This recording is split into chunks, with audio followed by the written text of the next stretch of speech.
हजरत मोहम्मद बिन अबू बकर रदी अल्लाह ताला अन्हु फरमाते हैं, इसको साहिब सुबुलुल हुदा व रिशाद इमाम यूसुफ सालेही ने नकल फरमाया। कहते हैं कि मैं हुजूर के साथ एक जंग पे गया तो वापस हम आ रहे थे, तो उस जंग में बड़ी फतह हुई। 5वां हिस्सा माले गनीमत का हमने सरकार की बारगाह में नजराना पेश किया तो 80 ऊंट हुजूर के हिस्से में भी आए, इतना नफा मिला। वापस आ रहे थे तो एक जगह शाम का वक्त हो गया, कुछ इलाका अच्छा मिला तो हुजूर ने फरमाया सफर आगे ना करो, यहीं पड़ाव कर लो, पता नहीं आगे जाके कोई ऐसी अच्छी जगह मुयस्सर आए ना आए। हालांकि हुजूर सारा कुछ जानते हैं, पर तालीम उम्मत के लिए फरमाया यही। कहते खेमे लग गए, रुक गए। एक एक खेमे में 2-2 4-4 आदमी। फरमाते मेरे खेमे में हजरत मोहम्मद बिन अबू बकर जनाब अबू बकर के साहिबजादे, तो मेरे खेमे में जो सहाबी थे ना वो बड़े मोटे ताजे थे, बड़े वजूद उनका, बस्ततन फिल इल्म वल जिस्म, मोटे तगड़े। मगरिब की नमाज पढ़ने हम हुजूर अलैहिस्सलातु सलाम की बारगाह आली मर्तबत में हाजिर हुए। हुजूर के पीछे नमाज पढ़ी इक्तदा में। कहते नमाज मुकम्मल करके ना तो सहाबी का दिल किया मैं दस्तबोसी करूं। उस जमाने में लोग लकड़ी के जूते पहनते थे, खड़ाओं कहा जाता था। हुजूर के कदमैन शरीफैन पर नालैन मुकद्दस नहीं थे और हुजूर का वजूद ना बड़ा नाजुक था। सहाबा कहते हैं जब दस्ते मुबारक में हाथ मिलाते थे तो हुजूर का दस्ते मुबारक कस्तूरी से ज्यादा खुशबू वाला होता था और बर्फ से ज्यादा ठंडा होता था। तो फरमाते हैं हुजूर की बारगाह में ना नमाज के बाद जब सहाबा बिखरे तो वो भी आगे बढ़े सलाम। ये कुछ लोग आते हैं सलाम लेने, मुझे बड़ी तकलीफ होती है जब धक्के लगते हैं ना, तो मैं कहता हूँ यार ना आया करो, हम कौन सा कोई इतने एजाज वाले लोग, फिर धक्के लग। और कुछ इतनी मोहब्बत से सलाम लेते हैं, इतनी मोहब्बत से सलाम लेते हैं कि कई दफा जोड़ हिल जाते हैं, इतना जबरदस्त सलाम लेते हैं। वो पीछे खड़े होते हैं तो हाथ खींच लेते हैं।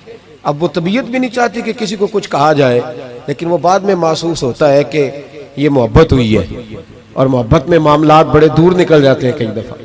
तो मोहब्बत तो इसका नाम है कि महबूब को आसानी किस बात में है, महबूब को आसानी किस बात में है। मोहब्बत इस चीज का नाम, इस चीज का नाम नहीं कि मैं क्या ख्वाहिश कर रहा हूं, महबूब वो वाली करे ना। वो राजी किस बात में है, मैं गुड्डी ते हथ डोर सज्जन दे, वो जिंज रखे उंज रहना है। वाजिब नहीं जे विच शरीयत मंदा खसम नु कहना। बात तो ये है कि उसको आसानी किस बात में, आम दाम बरसरे मतलब। वो सलाम लेने के लिए जब आगे बढ़े ना तो जोश में दौड़ के आगे बढ़े। हुजूर के दस्ते मुबारक को चूमा, लकड़ी के जूते पहने थे, हुजूर के कदम मुबारक पे जूता नहीं था। उन्होंने अपने पैर से हुजूर का पैर दबा दिया। तो जो है मेरी बात पर, ये बाटा के जूते पहनने वाला जब किसी का पैर दबाता है ना और बंदा भी तगड़ा हो तो एक दफा समझ आती है कि किसी ने पैर दबाया है। तो महबूब के दस्ते मुबारक में छड़ी रहती थी, सुन्नत मुबारक है छड़ी रखना, आसा मुबारक। जब उस सहाबी ने पैर दबाया ना तो नबी पाक, अब वो छोड़ भी नहीं रहे, देर हो गई, पैर पे पैर रख के खड़े, तो तकलीफ महसूस की। सरकार ने तो छड़ी पेट में चुभई, फरमाया यार मेरा पैर तो छोड़ दे। अब वो पीछे हटे तो बड़े परेशान हुए कि ये मुझसे क्या हो गया, कांपने लगे, रोने लगे। हुजूर ने फरमाया कोई बात नहीं जाओ। सहाबा ने भी जरा घूर के देखा, महबूब नीचे बैठ गए, अपना कदम मुबारक दबाया। हजरत मोहम्मद बिन अबू बकर कहते हैं हम अपने खेमे में हम लोग चले गए। इशा की नमाज भी हुजूर के पीछे पड़ी, पर वो सहाबी सारी रात सो नहीं सके।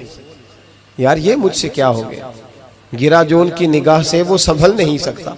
मैंने हुजूर को तकलीफ दी, महबूब को तकलीफ दी। कहते वो तड़पने लगे, रोने लगे। ये मुझ सारी रात मैं तसल्ली देता कि यार वो कोई ऐसी वैसी बात नहीं, अल्लाह ने हमारे महबूब को रहमत लिल आलमीन बनाया और हुजूर जानते हैं कि तूने जानबूझ के ऐसा नहीं किया। लेकिन वो अंदर का जो है ना वो माहौल, वो उनको सोने नहीं देता। कहते हैं सहरी का वक्त हुआ तहज्जुद का, तो सैयदना बिलाल हबशी आए, खेमे के बाहर खड़े हो, कहने लगे बंदा किधर है जिसने कल मगरिब के वक्त हुजूर का पैर दबाया, किधर है? कहते हैं अब तो वो और डरे और कहने लगे लगता है मेरी मुजम्मत में कुरान आ गया। महबूब की गैर इरादी बेअदबी भी अल्लाह को पसंद नहीं। कहा लगता है आयतें आ गई, पता नहीं मेरे बारे में क्या हुक्म आया होगा। आप अपने अब्बा से कह के मेरी सिफारिश कराएंगे, जनाब सिद्दीक अकबर से कहेंगे, कहीं ऐसा ना हो कि मेरी दुनिया भी जाए और आखिरत भी जाए। कहते तड़पते सिसकते दरे रसूल पे पहुंचे, सहरी का वक्त, हुजूर तशरीफ फरमा है। कहते अब मैं और वो मुंतजिर थे कि कोई ऐसा हुक्म आएगा। पता नहीं क्या बनेगा और उस हुक्म के मामले में फिर कहां तक बात जाएगी। कुर्बान जाए, जब हुजूर के सामने खड़े हुए तो सारा कुछ जानने वाले महबूब ने अपनी उम्मत की तालीम के लिए फरमाया, भाई इशा के बाद ही तुझे बुलाने का इरादा हुआ था, फिर ख्याल आया कि तू कहीं सोया होगा, सहरी में लोग उठ जाते हैं तहज्जुद के लिए, इसलिए तुझे बुलाया है। फरमाते हैं अब इंतजार था कि वो बड़ी बात आए, डर रहे थे, लेकिन कुर्बान जाए नबी पाक ने पैर दबाने का जिक्र ही नहीं फरमाया। हुजूर फरमाने लगे बुलाया इसलिए है कि कल शाम मैंने तेरे पेट में